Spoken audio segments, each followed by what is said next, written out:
Kelas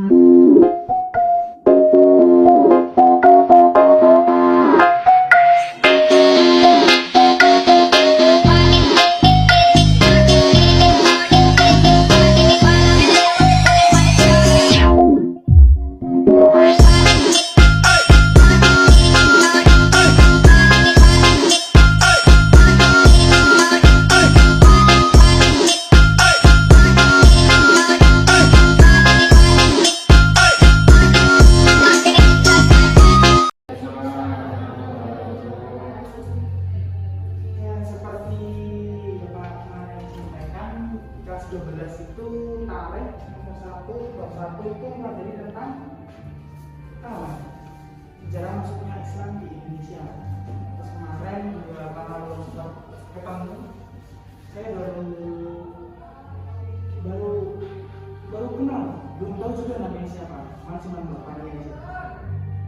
Saya mau kenal dulu kelas nama panggilan aja dari Mbak ini. Ya, ya ini.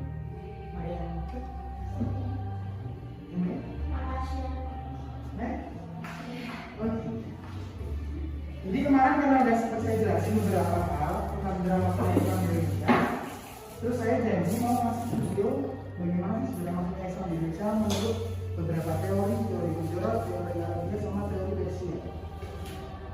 Jadi hari ini kita mau konsep kelas 10 menit. Habis itu nanti kita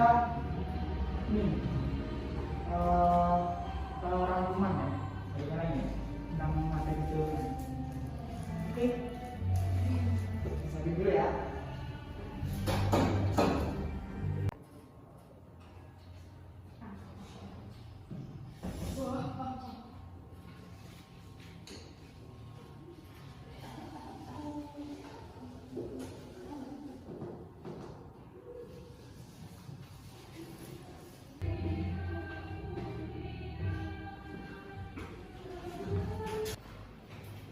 Ini teman-teman sidang depannya ini adalah teori gimana sejarah masuknya Islam di Indonesia.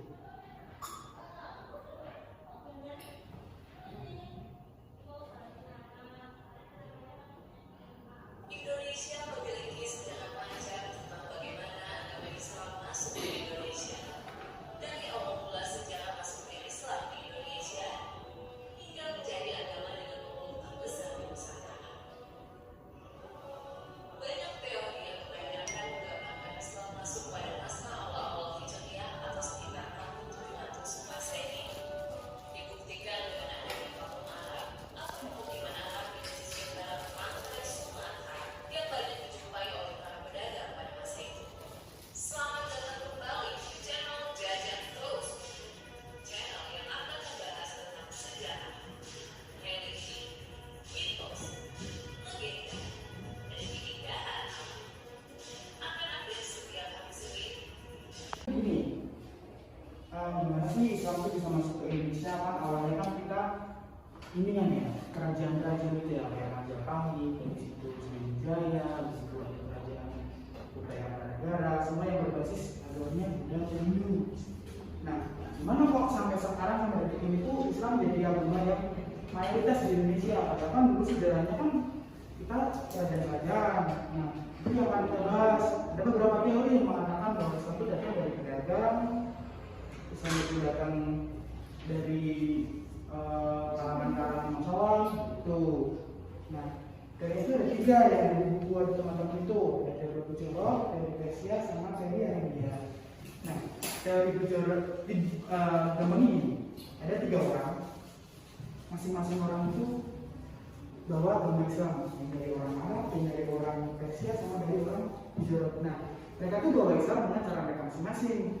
Contohnya orang Arab, mereka bawa Islam tuh di pesisir pantai. Dulu mereka karena suka berdagang, dan dulu akses untuk transportasi hanya menggunakan kapal laut. Jadi mereka menyebarkan Islam melalui perdagangan, maksudnya melalui berniaga itu, jualan-jualan, serta berdakwah di pesisir-pesisir pantai di dekat pelabuhan-pelabuhan. Itu contohnya ya. Sama kiai yang untuk ngaji bersama, belajar ilmu agama yang jelas di pendidikan itu mereka lebih condong ke arah agama. Para zaman dulu kan memang dunia segala macam. Jadi kan kita masih awam apa dari itu para kiai-kiai ulama-ulama itu mereka mengajarnya di bagian agama, karena kita kan memang masih awal-awal belum mengerti tentang apa itu ajaran agama Islam. Nah, pendekatan para kiai itu berbagai macam. Ada yang pertama mereka ngasih tahu dulu Islam itu apa sih, Islam itu gimana sih, kerajaan-kerajaan Islam di Indonesia beserta tahunnya. Ya, tuliskan dan rangkumlah keempat teori tersebut di depannya menyebutkan kerajaan Islam yang ada di Indonesia. Munculnya komunitas-komunitas Islam di beberapa daerah di Kepulauan Nusantara. Yang ketiga, berdirinya kerajaan Batu Sumatera, yaitu Pinus. Diperkirakan para pedagang Arab ini hanya berniat untuk menunggu musim yang baik untuk berlayar. Baru pada abad-abad berikutnya penduduk bumi mulai masuk Islam. Ya, ada beberapa teori tadi disebutkan, ada beberapa teori dari apa aja? Oh, saya bertanya. Dari Cina. Ya, terus Persia. terus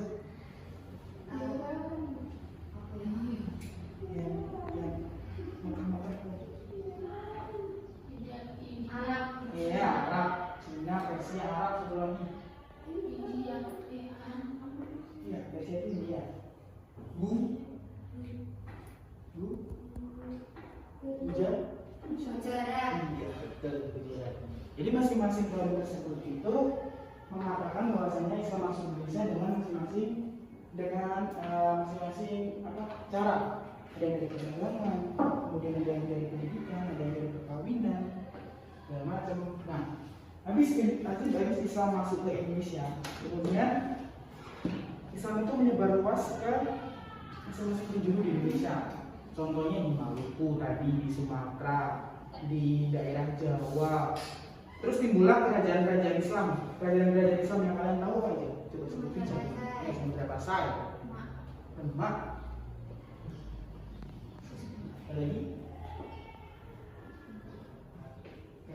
Kerajaan Islam paling tua apa? Tahu nggak? Tadi disebutin pertama tadi. Iya.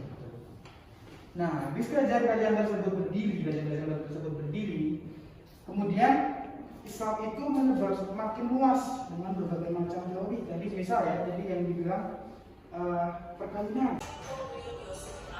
Yang meyakini awal mula sejarah masuknya Islam di Indonesia adalah melalui India atau Gujarat pada abad ke-13. Banyak bukti yang menguatkan teori Gujarat ini. Salah satunya adalah Makam Malik As-Saleh. Penjelasan teori masuknya agama Islam ke Nusantara. Yang pertama, teori India atau teori Gujarat. Teori ini dicetuskan oleh Gary Jendreles dan dikembangkan oleh Scott Barclay dan kawan-kawan. Selain itu, Nah, itu kan salah satu contoh Sunan Kalijaga untuk mengislamkan orang-orang. Jadi zaman dulu tuh sekarang kan namanya Syahadat. Ketika Syahadat. Nah, ketika kamu mau masuk ke area situ, kamu harus baca syahadat dulu, baru boleh masuk. Jadi otomatis orang yang masuk situ tuh sudah pasti iya. Itu cara pendekatan para kiai, para sunan-sunan untuk menyebarluaskan agama Islam. Nah, jadi kan betul itu sama dengan apa?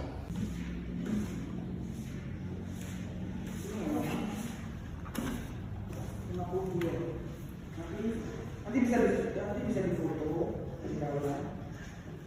Nanti dikerjain pakai keterangannya ya. Misal A apa gitu, B apa gitu, C apa gitu ya. Ini yang mana ini? Bersih.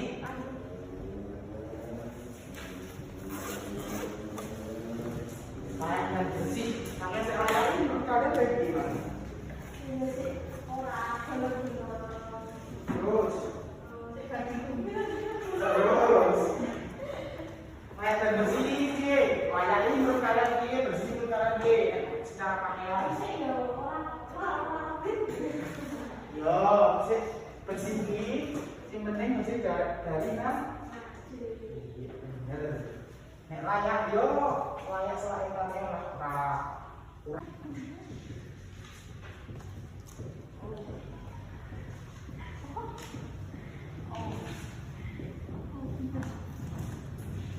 Cuman pakaian dalam Islam.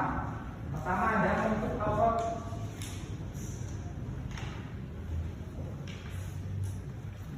Tahu nggak? Yang menutup aurat itu yang katanya cowok makanya cewek. Bagian mana sama mana? Bagian mana aja begitu? Bagian cewek yang gue lihat. Gimana?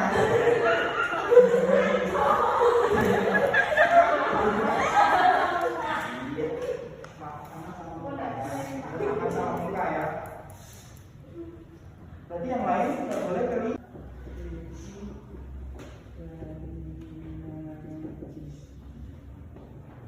Jadi dari kasih sama ini.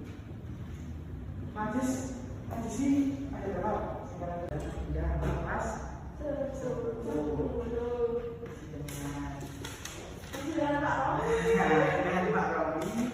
Kemarin kita sampai di babu tentang pakaian syar'i dalam Islam. Kita udah tahu pengertian yang syar'i dalam Islam dan aurat dari perintahnya itu selain bersih dan layak harus suci dari najis. Najis apapun najis kan orang berdepan tuh misalnya nasi buah atau orang yang berapa besar atau kecil. Si kecil ya sudah pakai kecil. Terus koyo terus si identifikasi segala macam. Halo, namanya siapa? Febi Nur Alifah, Kelas berapa? kelas 11 keperawatan. Oh, mau tanya dong. Pendapat kamu kalau Mas Saiful Romli ngajar itu gimana sih? Kalau dari aku sih banyak ya, lebih banyak materi, terus lebih menyenangkan, terus materi yang diterangin tuh dapat apa ya, kerekamnya tuh bisa gitu loh. Ya sih Mas. Iya. Terus kesannya apa? Kesan ketika Mas Saiful ngajar? Semoga sih Kesan. kedepannya. Apa pesannya? Kesan. Contohnya.